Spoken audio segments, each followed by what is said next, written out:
সবার মধ্যে আছে এনার্জি? শীতের পরে যে গরম আসে, এই যে সময়টা দারুণ একটা সময়, সকালবেলা মাঠে একটু মেডিটেশন ধ্যান ধ্যান করো। পড়াশোনাটাকে যদি ভালো করতে হয়, নিজের জীবনটাকে ভালো করতে গেলে এগুলো করতে হবে। তাহলে তোমার সারাদিন শরীরে অন্যরকম ভাইব কাজ করবে।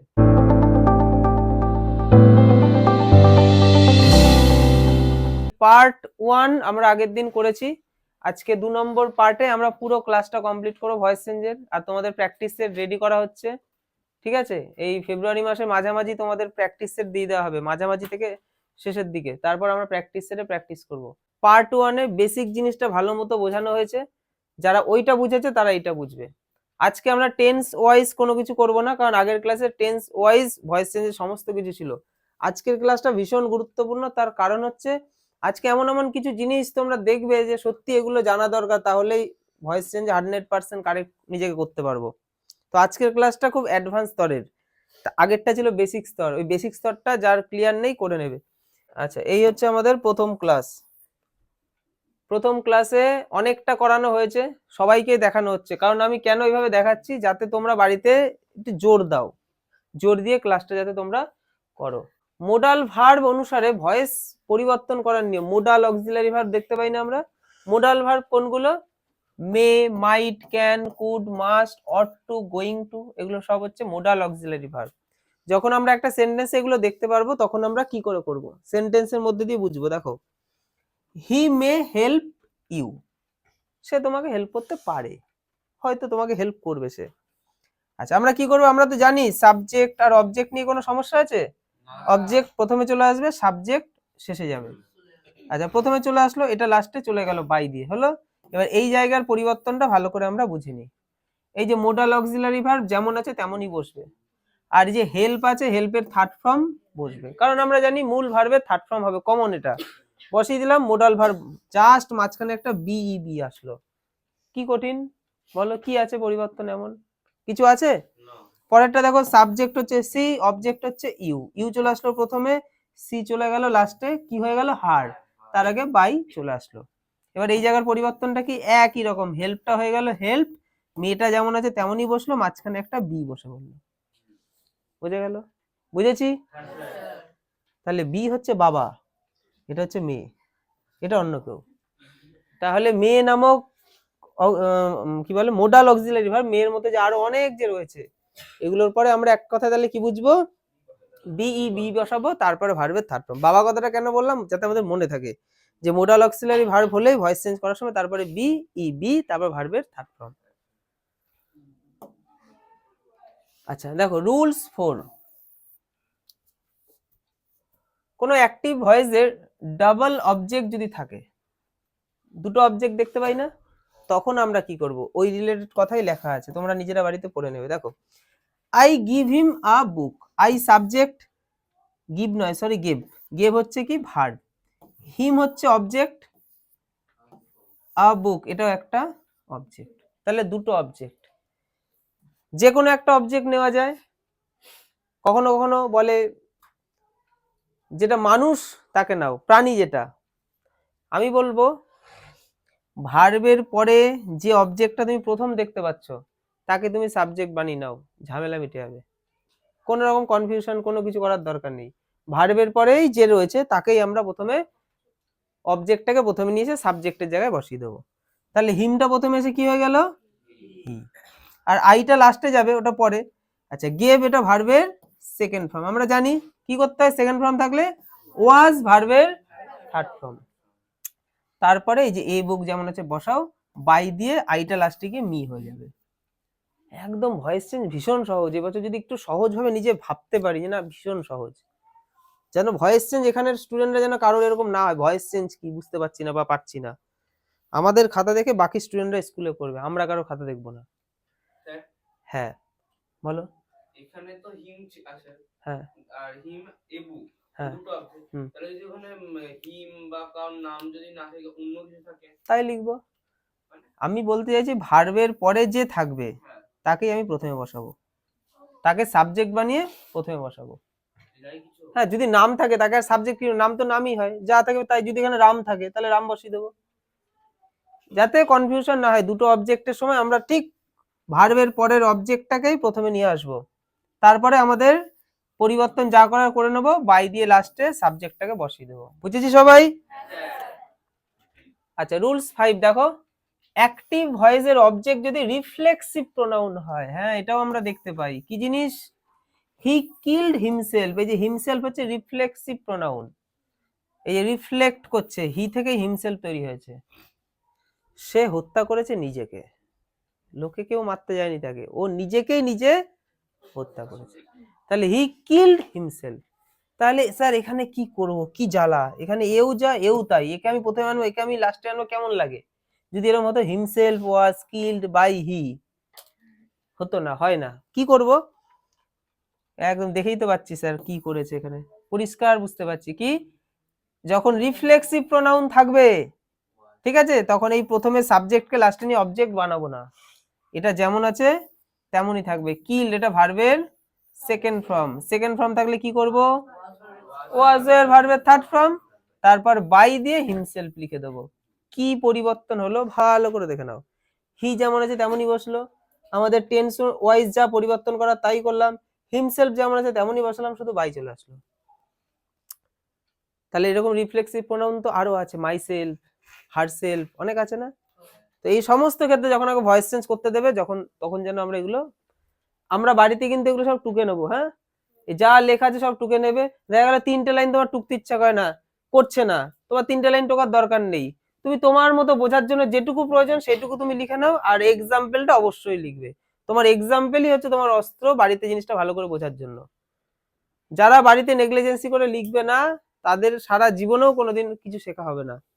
ভেবে নাও এটাই শেষ সুযোগ, এরপর আর জীবন তোমাকে সুযোগ দেবে না ভয়েস চেঞ্জ শেখার। এইভাবে নিজেকে তৈরি করতে হবে। আচ্ছা, রুলস 6 দেখো, অ্যাক্টিভ ভার্বের কর্তা যদি এই যে পিপল, ওয়ান, সামওয়ান, সামবডি থাকে না, এভরিবডি, এসব থাকলে কি করব?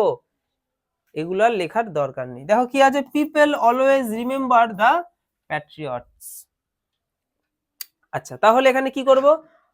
আমি দেখতে পাচ্ছি পিপল, তাহলে বাই দিয়ে পিপলকে লেখার দরকার নেই। হ্যাঁ, তাহলে সবার আগে অবজেক্টকে প্রথমে নিয়ে চলে আসি, তাই তো? প্যাট্রিয়টস মানে কি, কে বলতে পারবে? পত্রিকা, বলো যে পারবে বলো। মানে স্বভাব টাইপের যেটা বলতে চাইছি, দেখবো দেশপ্রেমী, যারা দেশভক্ত, দেশের জন্য কিছু করে, তাদের তাদের কথা মানুষ মনে রাখে, তাই বলে সব সময় অলওয়েজ রিমেম্বার, তাই তো? তাহলে দা প্যাট্রিয়টস প্রথমে চলে আসলো, তাই তো? রিমেম্বার এটা ভার্বের ফার্স্ট ফর্ম, তাহলে অ্যামিজার ভার্বের থার্ড ফর্ম, তাই তো? এই যে অ্যামিজার ভার্বের থার্ড ফর্ম, এটা প্লুরাল বলে আর বসলো, অলওয়েজ যেমন আছে তেমনই বসে গেল, রিমেম্বার্ড হয়ে গেল। বাই দিয়ে পিপল আমরা লিখবো না। আমি প্রত্যেকটার সাথে একটা করে এক্সাম্পল বানাতে পারতাম, ক্লাসটা বড় হয়ে যেত। আমি একটা এক্সাম্পল দিয়েছি, এর মধ্যে দিয়ে বুঝে নাও যখন এই people, one, someone, somebody, everybody, এর মধ্যে দিয়ে কি বোঝাতে চাইছি, যে পরিষ্কার কোনো সাবজেক্টকে বোঝানো হচ্ছে না, সেইগুলোর ক্ষেত্রে আমরা সেগুলো বাই দিয়ে লাস্টে লিখবো না। বোঝা গেল? এখানে তো কোন সিঙ্গেল কাউকে তুই বুঝতে পারছিস পিপল মানে কে, কোন সিঙ্গেল কাউকে তুই দোষ দিতে পারবি? হ্যাঁ, ওয়ানের মধ্যে দিয়ে তুই নির্দিষ্ট কাউকে বলা হচ্ছে না তো, ওই তাকে বলা হচ্ছে। এইসব ক্ষেত্রে আমরা বাই দিয়ে বসাবো না। আচ্ছা, 7 নম্বর রুলস দেখো, বাক্যে ক্রিয়ার কর্তা এটা দেওয়া হবে, দেওয়া। আচ্ছা, যদি কর্তা দেওয়া না থাকে তাহলে কি হবে? প্যাসিভ থেকে অ্যাক্টিভ করার সময় একটি সুবিধাজনক কর্তা, যেমন সামওয়ান, সামবডি, পিপল, এটা নিজের মতো করে বসিয়ে নিতে হবে যে কোনটার সাথে কোনটা যায়। যেমন people speak English all over the world, people speak English all over the world, তাহলে সারা বিশ্ব জুড়ে সবাই ইংলিশে কথা বলে, তাই না? আচ্ছা, তাহলে এখানে আমরা কি করব? আমরা দেখতে পাচ্ছি এখানে ভার্ব, তাহলে ভার্বের পরে অবজেক্ট থাকবে, ইংলিশকে প্রথমে নিয়ে চলে আসলাম, ঠিক আছে? আচ্ছা, তারপরে কি হবে? স্পিক ভার্বের এটা কত? ফার্স্ট ফর্ম, তাহলে অ্যাম ইজ আর ভার্বের থার্ড ফর্ম, তাই তো? ইংলিশ যেহেতু সিঙ্গুলার, ইজ বসালাম, ভার্বের থার্ড ফর্ম বসালাম। অল ওভার দ্য ওয়ার্ল্ড যেমন আছে অল ওভার দ্য ওয়ার্ল্ড বসিয়ে দিলাম। আচ্ছা, তো পিপলটা তো আমরা লিখবো না, তাই না? পিপল লেখার দরকার নেই, তো যেটা একটু আগে আমরা দেখলাম, একটা সুবিধাজনক কর্তা আমরা বসিয়ে নেবো। আমাদের কাছে মনে হলো কর্তা হিসেবে ইংলিশকে নেওয়া যায়, ইংলিশকে বসিয়ে দিলাম, এটাই বলা হচ্ছে। রুলস 8 দেখো কি বলা হচ্ছে, ইন্টারোগেটিভ সেন্টেন্সের প্যাসিভ স্ট্রাকচার। ইন্টারোগেটিভ সেন্টেন্স যদি হয়, ইন্টারোগেটিভ সেন্টেন্সে আমরা কি কি দেখতে পারি দেখো। আরেকটা কি এখানে নোট বলে আরেকটা ভালো পয়েন্ট রয়েছে, যে দুটি অক্সিলারি ভার্ব থাকে তাহলে একটি সাবজেক্টের আগে একটি সাবজেক্টের পরে বসে। আমরা সেন্টেন্স দেখি, ইন্টারোগেটিভ সেন্টেন্স মানে কি, প্রথমে একটা WH ওয়ার্ড থাকবে অথবা কোনো একটা হেল্পিং ভার্ব থাকবে, আর লাস্টে আমাদের জিগাই টিগাই চিহ্ন থাকবে। তাহলে who has broken the glass, কে গ্লাসটা ভেঙেছে। স্যার এবার কি করব, যদি ইন্টারোগেটিভ সেন্টেন্সে হু থাকে, হু, এই হু আর বাকি WH ওয়ার্ড এদের আলাদা পার্থক্য আছে, মানে হুকে তুমি আলাদা করো আর বাকি যে WH ওয়ার্ড গুলো আছে ওগুলোকে আলাদা করো। কারণ হু একটু সমস্যা করে, হু থাকলে বলে আমার জন্য তুমি কাকে নেবা, হুমকে নিতে হবে, হুম, বাই হুম। হু থাকলে আমরা বাই হুম করবো, বাকি যে কোনো WH ওয়ার্ডের ক্ষেত্রে যেটা থাকে সেটাই বসাতে হয়, কিন্তু হু এর ক্ষেত্রে শুধু বাই হুম করতে হয়। হলো, তারপরে কি অক্সিলারি ভার্ব, এখানে কি আছে হ্যাজ, বসিয়ে দিলাম, তাই তো। তারপরে কি আমাদের the glass, who has broken the glass, তাহলে দা গ্লাসকে বসাবো। তারপরে কি বসাবো, হ্যাজ বিন ভার্বের থার্ড ফর্ম হয় না, এই যে বিন বসালাম, তারপর ভার্বের থার্ড ফর্ম বসিয়ে জিজ্ঞাসা চিহ্ন দিলাম। এই যে নোটে যেটা বলা হয়েছে কি একটা সাবজেক্টের আগে একটা সাবজেক্টের পরে। এই যে দা গ্লাস হচ্ছে, দা গ্লাস কি সাবজেক্ট, তাহলে দেখো দুটো অক্সিলারি ভার্ব রয়েছে, একটা হচ্ছে হ্যাজ আর একটা হচ্ছে বিন, দেখো দুটো দুপাশে বসেছে। By whom has the glass been broken, জিজ্ঞাসা চিহ্ন। যখন আমাদের চেঞ্জেসের সময় দুটো অক্সিলারি ভার্ব চলে আসবে তখন আমরা ওই সাবজেক্টের একটা আগে একটা পরে, কোনটা আগে, যেটা প্রথমে থাকে সেটা প্রথমে, যেটা পরে থাকে সেটা পরে, পরেরটার পরেই ভার্বের থার্ড ফর্ম বানিয়ে দেবো, আর হু থাকলে বাই হুম করব। এখানেই তো আমাদের মুখস্থ হয়ে গেল। আচ্ছা দেখো, হুম যুক্ত ইন্টারোগেটিভ সেন্টেন্সে প্যাসিভ স্ট্রাকচার, যদি হুম থাকে তাহলে হু থাকলে বাই হুম করব, হ্যাঁ, আর হুম থাকলে হু করব। তাহলে হুম ডু ইউ ওয়ান্ট, কাকে তুমি চাও, তাহলে কি করে দেবো, হু, হলো। আচ্ছা এবার ডু, এটা ভার্বের ফার্স্ট ফর্ম, ভার্বের ফার্স্ট ফর্ম থাকলে কি হয়, এম ইজ আর ভার্বের থার্ড ফর্ম, তাহলে ইজ ভার্বের থার্ড ফর্ম, এই যে ওয়ান্ট কে কি করে দিলাম ওয়ান্টেড, বাই ইউ চলে আসলো। এগুলো আমরা প্র্যাকটিস সেটে অনেক প্র্যাকটিস করতে করতে একদম সব মুখস্থ হয়ে যাবে। কিন্তু অন্যান্য WH কোশ্চেন ওয়ার্ড, যেমন ওই যেটা একটু আগে বলছিলাম, হু বাদে বাকি যে সমস্ত WH ওয়ার্ড হয়, হোয়ার, হোয়েন, হোয়াই, হোয়াট, এই সমস্ত জিনিস এখানেও ভুল এসছে। আচ্ছা সেখানে আমি কি করব দেখো, where did you see him, তাই তো। তাহলে দেখো WH, এখানে WH ওয়ার্ড হোয়ার আছে, এখানেও হোয়ারকে হোয়ারই বলা হচ্ছে, এগুলোকে সব WH ওয়ার্ড বলে আমরা জানি তো, কারণ এগুলো শুরুতে WH থাকে তাই WH ওয়ার্ড এগুলো। আচ্ছা ডিড, এটা হচ্ছে ভার্বের সেকেন্ড ফর্ম, তাহলে কি হবে, ওয়াজ এর ভার্বের থার্ড ফর্ম। আচ্ছা ওয়াজ বসালাম। এবার দেখো যখন হু বাদে বাকি WH ওয়ার্ড থাকবে তখন তুমি সেই সেন্টেন্সের মধ্যে একটা সাবজেক্ট দেখতে পারবে, একটা অবজেক্ট দেখতে পারবে, বোঝা গেল। সাবজেক্ট অবজেক্ট পেলে ভয়েস চেঞ্জ করার কি আছে, তাই না। আমরা কি করব, অবজেক্টকে প্রথমে নিয়ে চলে আসবো, তাই তো, সাবজেক্টকে লাস্টে দিয়ে দেবো, তাই তো। এবং শুধু পার্থক্যটা কি, আমরা যেহেতু নর্মাল সেন্টেন্স এর পরে হেল্পিং ভার্ব বসাই, এখানে এর আগে বসাতে হবে, জাস্ট এই হচ্ছে পার্থক্য।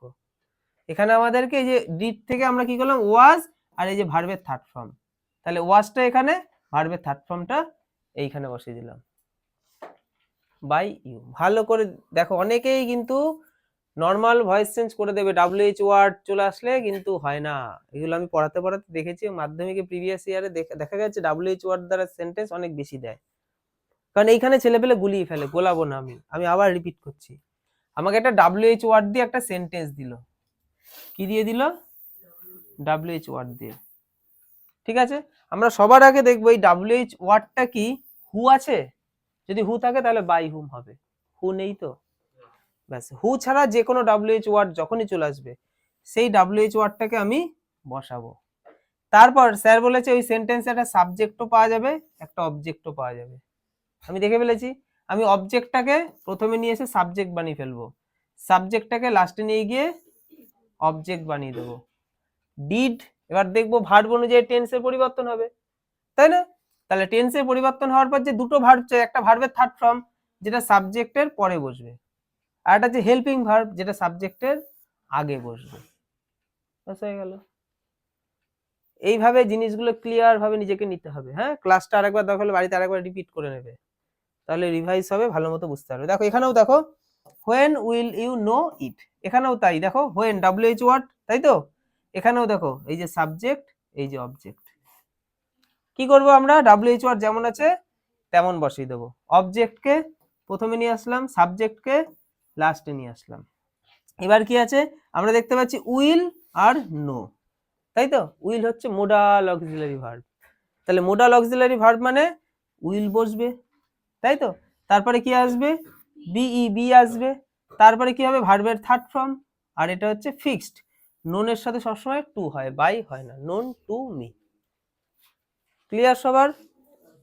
কেউ না বুঝতে হলে বলতে হবে ক্লিয়ার সবার?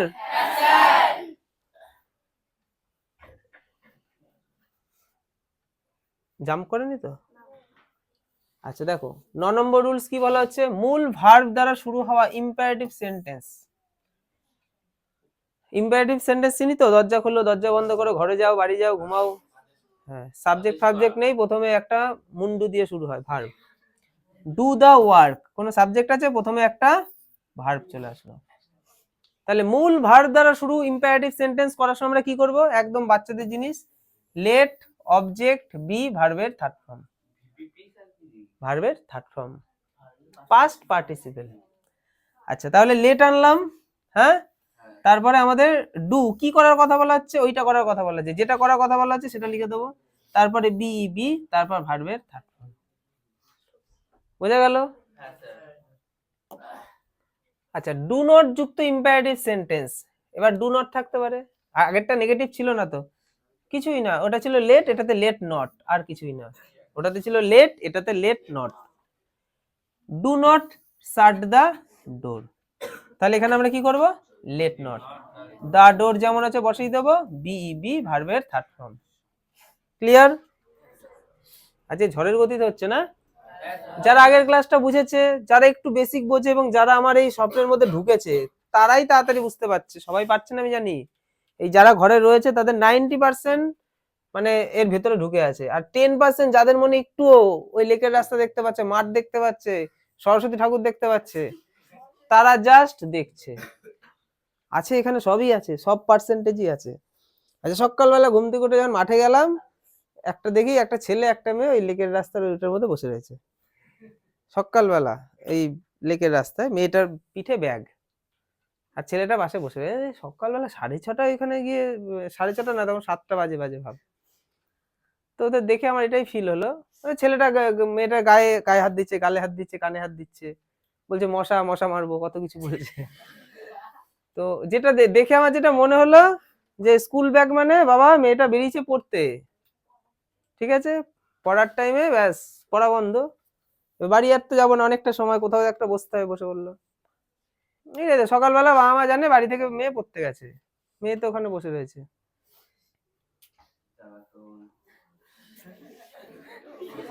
কে ছেলে মেয়েদের জন্ম দেয় বল, কে এই ঝামেলা পোয়াতে যায়? বাবা মা কি সুন্দর, এই কথা না, বাবা মাদের কথা ভাব, যে বাবা মাদের কি সুন্দর একটা জীবন ছিল, ওরাও তো ছেলেবেলা তোদের মতো ছিল, কোনো চাপ চিন্তা কিচ্ছু ছিল না, তোরা হওয়ার পর ওদের জীবনে যত চাপ ঝামেলা, ভাব একবার ভাব, তোদের পেছনে সারা জীবনে যত টাকা তারা ইনভেস্ট করে, যদি ওটা ইনভেস্ট না করে জমাতো, তোরা যে সময় তাদেরকে খেতে দিবি বলে তারা আশা করছে, সেই সময় তাদের 10-15 লাখ টাকা জমে যেত, ওই টাকাটা ব্যাংকে ফিক্সড করলে মাস গেলে যে টাকা পেতো না, তোদের ওই ঝাড়ি খেয়ে খেতে হতো না। বুঝতে পারছিস? একবার ভাব বাবা মার কথা, যে তারাও তো আমাদের মতো বয়সে রিল্যাক্স একটা জীবন কাটাতো, কি সন্তান জন্মের পর কি অশান্তি বল দেখি। তুই বলেই বেরো বাড়িতে আমাকে যে আমি আজ পড়তে যাচ্ছি না মা, আমার একটা প্রিয় বন্ধুর সাথে আমাকে গল্প করতে, বইয়ের একটা নেবেন দরকার নেই। মা বাবার যত রাজ্যের অশান্তি, পরবর্তী জেনারেশনে আমরাও তো সেই জায়গায় যেতে চলেছি, যেমনটা আমরা এখানে করছি তেমনটাই পাবো। তাই একটু নিজেরা কনসিয়াস হয় যে নিজের 5টা বন্ধু বান্ধব যদি ওরকম হয়, আমরা অন্তত ওরকম হব না। কারণ বাবা মা অনেক কষ্ট করে তোদেরকে মানুষ করছে, তোরা পুরো সারা জীবনের একটা খরচের তালিকা বানাবি যে বাবা মা আমার পেছনে কত টাকা কত পরিশ্রম খরচ করলো, যদি আমি না থাকতাম ওই টাকাটা তার পুরো জমতো, তাদের জীবনটা অনেক বেশি শান্তির হতো। আমাদের দুঃখ দেওয়ার অধিকার তাদেরকে নেই, আমাদের অধিকার নেই তাদের দুঃখ হয়, তারা যাতে তোদেরকে নিয়ে চিন্তিত থাকে। একটু আধটু ছেলেপেলের লাইফে একটু মজা তো করবোই, নিজের এমন ভাবে ক্ষতি নয় যে টিউশন মাস্টারের কাছে পাঠাচ্ছে বা ওখানে বইয়ের ব্যাগ নিয়ে বসে রয়েছে। এগুলোকে দেখে কি বলতো লজ্জা লাগে। আচ্ছা, অ্যাক্টিভ ভয়েসকে প্যাসিভ ভয়েসে রূপান্তরিত করার সময় কখনো আমার কথা রিলেটেড বাক্য রচনা যাদের যা করতে ইচ্ছা করছে লিখে নাও, বাইরে গিয়ে বসে বসে করবে, বাইরে আমার বসার জায়গা আছে, এখন আর কেউ কথা বলো না। অ্যাক্টিভ ভয়েসকে প্যাসিভ ভয়েস রূপান্তরিত করার সময় কখনো ফ্যাক্টিটিভ অবজেক্টকে সাবজেক্ট রূপে ব্যবহৃত করা যাবে না, মানে এখানে কি বলা হচ্ছে দেখো, তোমরা নিজেরা ভালো করে পড়ে বুঝে নেবে, শর্ট নোটস বানিয়ে নেবে। আমি যেটা বুঝেছি বোঝাচ্ছি, দেখো we made him captain, captain হচ্ছে ফ্যাক্টিটিভ অবজেক্ট, এই যে হিম তো অবজেক্ট, হ্যাঁ, আর হিমটা কে, হিমটা হচ্ছে ক্যাপ্টেন, আমরা বানিয়েছি তাকে ক্যাপ্টেন, ক্যাপ্টেন আর তাকে একই জিনিস, তাই না? তাহলে ক্যাপ্টেন হচ্ছে ফ্যাক্টিটিভ অবজেক্ট বলে এগুলোকে। তো এই ধরনের ফ্যাক্টিটিভ অবজেক্টকে আমরা কখনো সাবজেক্ট বানাবো না, তাই না? কারণ আমরা ওই যে যেটা আমরা জানি যে দুটো অবজেক্ট থাকলে যে কোনো একটাকে নিয়ে বানিয়ে দেওয়া যায়, কিন্তু এই কারণেই আমি একটু আগে বললাম যে ভার্বের পরে প্রথম যেটা পাবে সেটাকেই তুমি অবজেক্ট থেকে সাবজেক্ট বানিয়ে দাও, বোঝা গেল? তাহলে আমাদের আর এই রুলস মনেই রাখতে হবে না। আমাদের মনে রাখবো কেন? আমরা দেখতে পাচ্ছি ভার্বের পরে কে আছে, হিম আছে, হিমকে হি বানিয়ে নেবো, মেড ভার্বের সেকেন্ড ফর্ম, ওয়াজ ওয়্যার ভার্বের থার্ড ফর্ম, তারপরে যেটা পড়ে রইলো লিখলাম, বাই দিয়ে সাবজেক্ট লিখে দিলাম। কে বোঝেনি বলো? এই ভয়েস চেঞ্জ পারতে গেলে আগের ক্লাসের ওইগুলো কিন্তু মুখস্থ সবাইকে রাখতে হবে, টেন্স ওয়াইজ, হ্যাঁ, ভার্বের ফার্স্ট ফর্ম থাকলে অ্যামিজার ভার্বের থার্ড ফর্ম, ভার্বের সেকেন্ড ফর্ম থাকলে ওয়াজ ওয়্যার ভার্বের থার্ড ফর্ম, এইখানে বিন্দু মাত্র ঘাটতি দিলে তার ভয়েস চেঞ্জ কোনোদিন শেখা হবে না।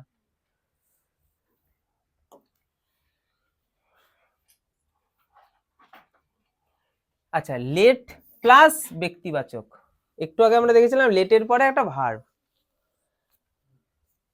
এখানে বলছে লেটের পরে কোনো ব্যক্তিবাচক যদি অবজেক্ট থাকে, এমন যেমন তেমন অবজেক্ট না, ব্যক্তিবাচক, যেমন লেট মি ডু দ্য সাম, তখন আমরা প্যাসিভে কিভাবে করব, তখন আমরা লেটের পরে ব্যক্তি না বস্তুটাকে নিয়ে আসব, আর ব্যক্তিটাকে লাস্টে পাঠিয়ে দেবো, আমাদের অত কিছু বোঝার দরকার নেই। আমরা দেখতে পাচ্ছি স্যার সাবজেক্ট, আমরা দেখতে পাচ্ছি স্যার অবজেক্ট, আর কি চাই, হয়ে গেল। লেট যেমন আছে বাবা তুই তেমনই বসে থাক, দা সাম প্রথমে চলে আসলো, ডু ভার্বের ফার্স্ট ফর্ম, তাই তো? তাহলে কি হবে, ভার্বের থার্ড ফর্ম চাই, তবে লেট যেহেতু আমি এখানে বসিয়েছি, লেটের সাথে বি আসবে, তারপর এটা ভার্বের থার্ড ফর্ম হবে, বাই সাবজেক্টটা লাস্টে গিয়ে অবজেক্ট হয়ে গেল। ভালো করে বুঝে নাও, লেট থাকলে লেট যেমন আছে তেমনই থাকবে, লেট থাকলে বি আসে, ভার্বের থার্ড ফর্ম হয়, তাই সেই কারণে আমি অবজেক্টটাকে প্রথমে নিয়ে আসলাম, তাই তো, তারপরে বি বসালাম, মেন ভার্বের থার্ড ফর্ম বসালাম, বাই বসালাম, তারপরে সাবজেক্টটা লাস্টে চলে গেল, বুঝে গেল? তো এখানে কেউ প্রশ্ন করবে না স্যার প্রথমে তো আই থাকে মি কেন, কারণ প্রথমে নেই, এর আগে লেট আছে, বুঝে গেল? লেট মি ডু দ্য সাম, আমাকে এই সামটা করতে দাও, অঙ্কটা আমাকে করতে দাও, বুঝেছি সবাই?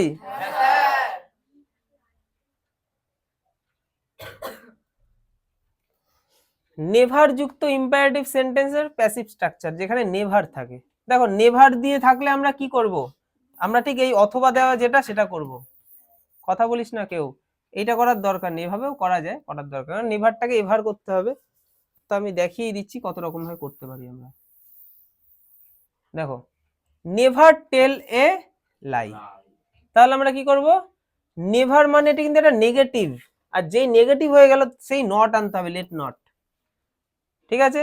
তারপরে কি করব, কি না বলার কথা বলা হচ্ছে, লাই, এ লাইকে প্রথমে নিয়ে চলে আসলাম, যেহেতু নেভার আছে তাই এভার করে দিলাম, তারপরে লেটের জন্য আমরা বি আনবো, ভার্বের থার্ড ফর্ম বসাবো, এইভাবে তুমি করতে পারো, কিন্তু আমি বলবো তুমি এইভাবে করো, এটা বেশি সহজ। কি করব আমরা, নেভার টেল আ লাই, তাই তো, ইম্পারেটিভের মধ্যেই পড়ছে, আমরা প্রথমে লেটকে নিয়ে চলে আসব, তারপর আমাদের যেটা রয়েছে সাবজেক্ট না অবজেক্ট, আচ্ছা বসিয়ে দেবো তাকে, তারপর নেভার যেমন আছে নেভার তেমনই বসাবো, বি বসাবো, ভার্বের থার্ড ফর্ম বসাবো, আমার কাছে এটা বেশি সহজ মনে হয়েছে, তাই বলবো এরকম ভাবে করবে। যদি নেভার থাকে আমরা লেট বসাবো, এল আই কে প্রথমে আনবো, নেভার যেমন আছে তেমন বসাবো, বি বি বসাবো, টোল বসিয়ে দেবো। ক্লিয়ার? কিন্তু আমাদের দুটোই শিখে রাখতে হবে। আমাদের যদি পরীক্ষায় এই লাইনটা দেয় তখন আমাকে তো এইটাতে করতে হবে, অথবা এইটাতে, সরি এইটাতে করতে হবে, তাই এটাকেও আমাকে জেনে রাখতে হবে। এটা তো স্যার আমরা জানি, সেন্টেন্সে ভার্বটি যদি ফ্রেজাল ভার্ব হয়, থাকে না ফ্রেজাল ভার্ব, হ্যাঁ, তখন ওই ফ্রেজাল ভার্বের যে লেজুরটা, ফ্রেজাল ভার্ব মানে হচ্ছে একটা ভার্ব এবং তারপরে একটা প্রিপোজিশন, হ্যাঁ, ওদেরকে আলাদা করা যায় না। ঠিক আছে? টেক কেয়ার, এই যে টেক হচ্ছে একটা ভার্ব, কেয়ার, টেক কেয়ার দুটোই ভার্ব, আর অফ, অফ হচ্ছে প্রিপোজিশন। তাহলে টেক কেয়ার অফ এই পুরোটা হচ্ছে ফ্রেজাল ভার্ব। তাহলে take care of your health. তাহলে আমরা কি করব, এটা ইম্পারেটিভ সেন্টেন্স, আমরা কি করব, লেট নিয়ে চলে আসব, ইওর হেলথ কে বসিয়ে দেব, তাই তো? তারপরে কি করব, লেট যেহেতু এসছে বিই বি আসবে, তারপর ভার্বের থার্ড ফর্ম। এখানে ভার্ব হিসেবে আমরা কাকে নেব, টেকটাই হচ্ছে মেন ভার্ব। তাহলে টেকটাকে আমরা কি করব, টেকেন, আর এটা যেমন আছে কেয়ার অফ তেমনই লিখে দেব। পরেরটা দেখো, all of his laughed at him, তাই তো? তাহলে এখানে আমি কি করব, এটা তো ইম্পারেটিভ নয়, ইম্পারেটিভ কি, সবাই তার উপর হাসছে, এটা ইম্পারেটিভ নয়। আচ্ছা, তাহলে আমাকে সাবজেক্ট অবজেক্ট দেখতে হবে। এখানে মিস্টেক আছে, ফ্রেন্ডস কথাটা নেই, অল অফ হিজ ফ্রেন্ডস হবে, friends, all of his friends laughed at him, এখানে ফ্রেন্ডস হবে, হ্যাঁ, নিজেরা ঠিক করে নেবে। তাহলে হিম হয়ে গেল কি অবজেক্ট, তাহলে অবজেক্টটা প্রথমে এসে কি হয়ে যাবে, সাবজেক্ট। লাফড এটা ভার্বের সেকেন্ড ফর্ম, তাহলে কি করব, ওয়াজ ভার্বের থার্ড ফর্ম। তারপরে অ্যাট হিম যেমন আছে, সরি অ্যাট যেমন আছে তেমনই অ্যাট কে বসাবো, তারপরে বাই দেব, তারপরে যে অল অফ হিজ যে ফ্রেন্ড যেটা বলা হচ্ছে সেটা বাই দিয়ে লাস্টে বসিয়ে দেবো।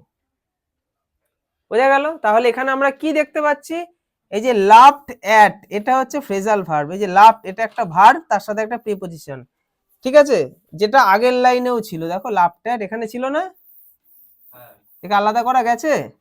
তোমার প্রশ্নের লাইনেও লাফড অ্যাট ছিল, তোমার উত্তরের লাইনেও লাফড অ্যাট রয়েছে। তাহলে ফ্রেজাল ভার্বের কিন্তু ওই প্রিপোজিশনটাকে আমরা ছিন্ন মস্তা করব না, ঠিক আছে, ওখানেই থাকবে। এখানে যেমন বাই দিলাম, তাহলে উপরটা এখানে বাই দিলাম না। ইম্পারেটিভ সেন্টেন্স লেট দিয়ে রয়েছে, দেখ লেট দিয়ে সেন্টেন্স গুলো কি করেছিস বাই দিয়ে, বুঝেছি? আচ্ছা দেখো, নোবডি যুক্ত প্রেজেন্ট ইনডিফিনাইট টেন্স কে অ্যাক্টিভ ভয়েস থেকে প্যাসিভ, নোবডি যদি থাকে, নোবডি ট্রাস্ট আ ট্রেইটর, ট্রেইটরকে কেউই ট্রাস্ট করে না, মানে যে ঠকায় তাকে বলা হয়, তাকে কেউ বিশ্বাস করে, কারণ সে তো ঠকি একবার প্রমাণ করে দিয়েছে, সে একটা ঠকু। আচ্ছা, তাহলে আমরা কি করব, অবজেক্টকে সাবজেক্ট বানাবো, এখানে অবজেক্ট হচ্ছে কে, এ ট্রেইটর, ঠকু হচ্ছে অবজেক্ট, তাহলে ওকে আমরা প্রথমে বসিয়ে দেব। ট্রাস্ট ভার্বের ফার্স্ট ফর্মের সাথে এস বাই এস, তার মানে অ্যামিজার ভার্বের থার্ড ফর্ম ইজ বসালাম। নোবডি মানেই সেন্টেন্সটা হয়ে গেল নেগেটিভ, আর নেগেটিভ মানেই আমরা নট আনবো, তারপর মূল ভার্বের থার্ড ফর্ম ট্রাস্টেড, তাই তো, তারপরে বাই, নোবডি থাকলে করে দিতে হবে এনিবডি। এইটাই এই রুলসে রয়েছে। এই রুলস ফুলস মুখস্থ স্যার আমার হচ্ছে না, তুমি রুলসটা লিখে রাখো, তুমি এক্সাম্পলটা মুখস্থ করে বসে থাকো, তাহলেই তোমার কাজ হয়ে যাবে। রুলসের থেকে এক্সাম্পল ভালো আমাদের মনে থাকে, বুঝেছি? নেই, তাহলে আমাদের ভয়েস চেঞ্জ দুটো ক্লাসে কমপ্লিট হয়ে গেল। ভয়েস চেঞ্জ যদি ঠিকঠাক করা যায় দুটো ক্লাসই লাগে।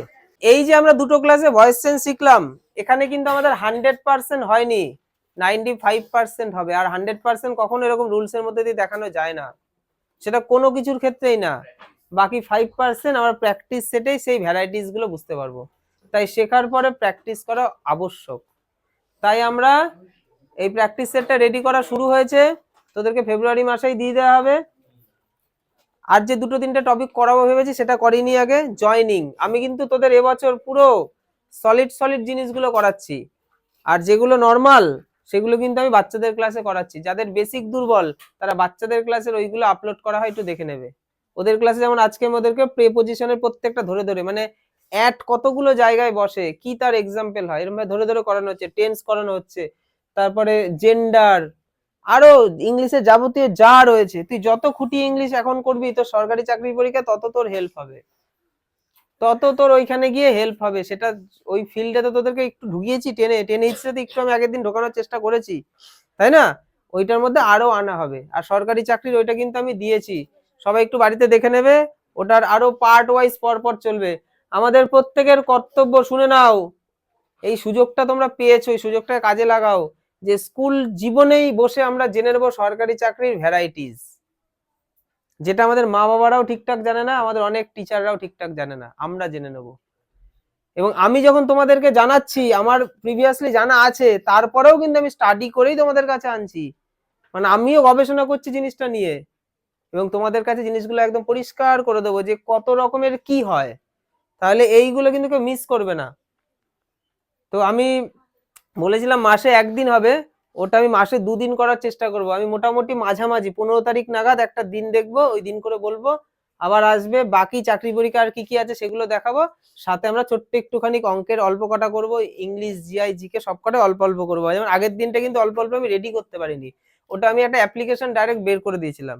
পরের দিন আমি চেষ্টা করবো আমি ছোট্ট করে একটা সেট বানাতে, এবং সেখানে কি ম্যাজিক্যাল ওয়েতে জিআই জিকে অঙ্ক ইংলিশ করা যায় সেটা তোমাদেরকে দেখাবো, যাতে আমাদের একটু ভাইব আমাদের মধ্যে কাজ করে, গভর্নমেন্ট ভাইবস। ঠিক আছে? তো আমাদের ভয়েস চেঞ্জ কমপ্লিট হলো। পরের ক্লাসে আমরা কি করব? জয়নিং।